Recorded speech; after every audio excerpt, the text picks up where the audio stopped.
Lahat pong gamit namin, sir. Pati mga ID ko sa Corpus, sa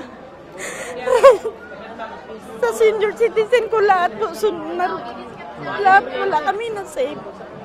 At itindahan ko sunog din lahat. Hindi napigilan ni Aling Lolita ang kanyang emosyon nang nakita ang bahay nilang kasama sa nasunog sa Block 32 Extension, Barangay Addition Hill sa Mandaluyong. Sa inisyal na investigasyon ng Bureau of Fire Protection, pasado alas 8 kaninang umaga nang isailalim sa first alarm ang sunog, nagsimula ang apoy sa bahay ng kinilalang si Jimmy Zingalawa. Ayon sa mga saksi, linya ng kuryente ang pinagmulan ng apoy na hanggang sa ngayon ay iniimbestigahan pa ng BFP. Dineclare po ng first alarm ng alas 8:54 po ng umaga. Second alarm po ng alas 8:58 ng umaga. Fire under control po ng alas 9:21 ng umaga.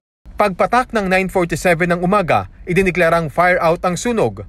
Meron daw po isang kuryente na nakita nila na umaapoy ho.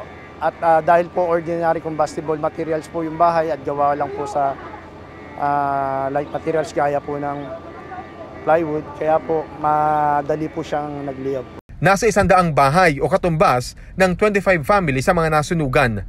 Papalo sa 700,000 pesos ang kabuang halaga ng pinsala. Walang nasawi sa insidente. Bagamat may ilang nasugatan na agad nilang nilapatan ng lunas. Nasa barangay covered court ang ilang nasunugan at ina-assess ang City Social Welfare and Development para mabigyan ng tulong gaya ng pagkain, damit at matutuluyan pansamantala. Kasama na rin ang tulong pinansyal. Lahat ng tulong na maaaring ibigay ng government ibinibigay. Gaya ng? So, ng food, unang-una, dahil ang number one na kailangan ng nasunugan, pagkain eh.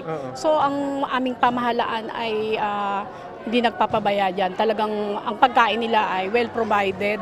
Alan Francisco para sa Pambansang TV sa Bagong Pilipinas.